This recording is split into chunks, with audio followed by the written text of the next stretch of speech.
In a world where we innovate so many things from physical to digital, have you ever considered investing in something you can't touch with your hands?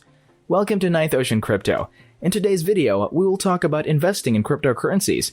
This is not an invitation to invest. Instead, a look at the risks associated with cryptocurrency, how much profit you stand to gain versus how much you stand to lose, which exchanges to use, and what challenges exchanges are now facing. This will be the best cryptocurrency investing advice for 2022. We have reached a turning point. We produced this video because there are significant regulatory changes in the works. Latest regulatory changes in the US have already been announced. These changes can go a long way to help cryptocurrencies garner the kind of recognition they deserve, while simultaneously creating a more welcoming atmosphere. Let's take it from the top. I'll make 3 brief points. First, why investing in cryptocurrency in 2022 makes sense.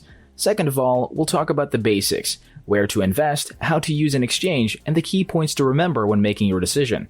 Lastly, we'll look at what the risks are for the predicted rewards. Consequently, when you have acquired all 3 aspects, you will have a better understanding of cryptocurrency investment. So let me introduce the most recent crypto investing related news.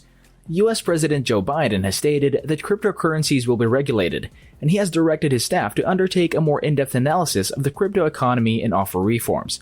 Following this statement, cryptocurrencies have risen sharply. The cryptocurrency investing community has responded favorably to this shift. But you may ask, what's the big deal? That's a fair question because it's not as if the US is all of a sudden supporting cryptocurrencies. Powerful governments would never claim, hey, you know what? We should support cryptocurrencies. Come and invest. They aren't going to say this because of several considerations, one of which is that cryptocurrencies are decentralized by nature. Therefore, the governments, which have centralized tendencies, will naturally oppose any decentralized system or process. At the very least, they will not advocate for it. So you may question, well, then why are you supportive of this? With the passage of time, it is becoming clear that it is becoming difficult to forbid the use of cryptocurrencies. In fact, nations such as the United States are leading the way in terms of cryptocurrency-friendly policies. Before we go any further with this video, I'll give you some time to subscribe to the channel and give this video a thumbs up if you're liking the video so far. Now let's talk about some important aspects of this. Why do you think the United States is enacting preferential rules? The most important and noteworthy fact to know is that a few ETFs or Bitcoin ETFs have been created in the United States. This is great news for the whole crypto investing community because if an ETF is listed on the stock exchange of a certain nation, it means that the ETF will work closely with the regulators. There's the first major benefit.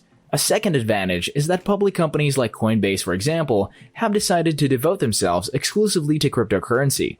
It also fluctuates in price as with the cryptocurrency market, and it is also a publicly traded company in the United States. Furthermore, public corporations such as Tesla have large cryptocurrency holdings.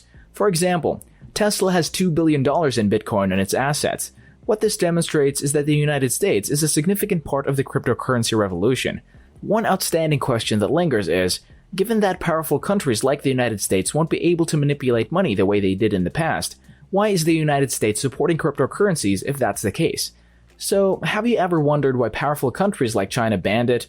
Right, the answer is very simple. USDT, also known as Tether, a stablecoin that works as a bridge between US dollars in the physical world and cryptocurrencies in the digital world, or the corporation that operates USDT, can be readily controlled by the US government.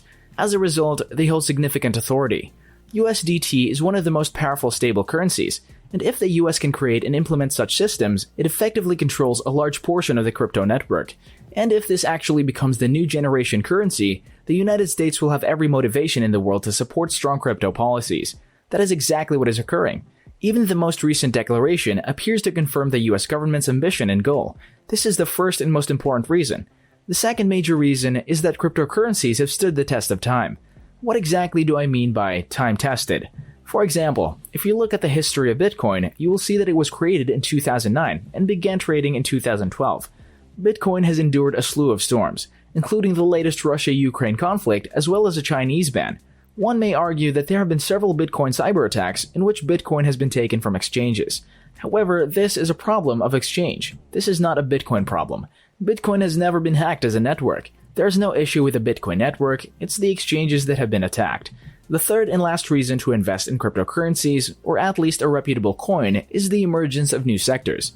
Now, before we go on to another part, which discusses how you should acquire and sell cryptocurrencies, let me address a small issue. People claim that cryptocurrencies lack basic business foundations. That is not the case. Why? Simply because they do not manufacture anything. They are useful because they connect buyers and suppliers. They create systems that increase convenience. However, 99% of cryptocurrencies are fluff, but excellent ones will endure. They will become market leaders and bring a great deal of value to the globe. Cryptocurrencies are at a key juncture in their development. The rules are growing more and more lenient by the day. So maybe you're thinking, where should I begin in terms of acquiring cryptocurrencies? What exchanges should I pick and how should I go about doing so?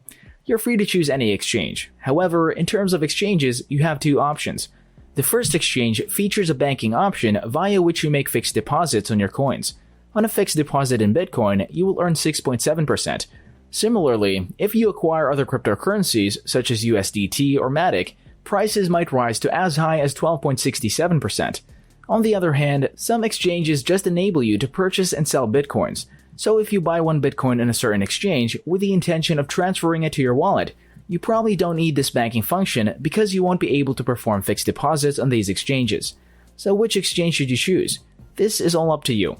If you want to establish an account with any exchange, you only need to keep 4 things in mind before creating that account. Number 1. The exchange you're utilizing has back-end insurance since in the past some exchanges have been hacked, causing consumers to lose their cryptocurrency. However, if the transaction is insured, you'll receive your money. Please check to see if the exchange has an insurance option in place. You may be a little worried now and say, how often does this hacking occur? Rarely. This can also occur in your banks. The second most important thing to remember is the liquidity aspects of an exchange. Liquidity features essentially mean that exchanges source liquidity. Please verify the liquidity of the exchanges. It is simple to acquire and trade cryptocurrencies, and they provide a good spread.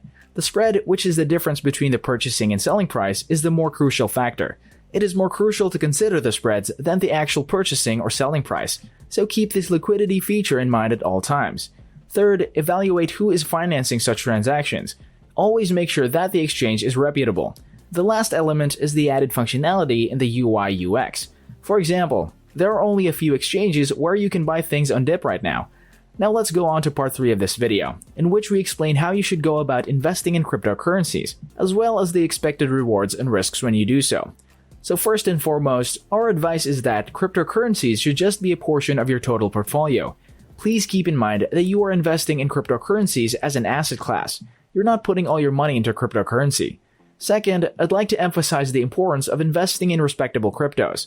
Only go ahead and invest if you comprehend the core value. If you still do not understand the basic value, do not invest until you grasp what the genuine fundamental worth of that specific coin is. It's better to be sure than to regret. Understanding the risk-reward equation of cryptocurrencies is the third and most important step in crypto investment. Invest a little amount of money if this risk-reward combination appears to be advantageous to you. If it doesn't appear good to you, don't invest until you have that certainty. Remember that investing is not a race, so as soon as you have that confidence, you may begin investing. Well, that wraps this video. We hope we were able to assist you in your crypto investment venture. If you have any questions, feel free to ask in the comment section. We'll do our best to answer those. Hit the like and subscribe button to know more about crypto.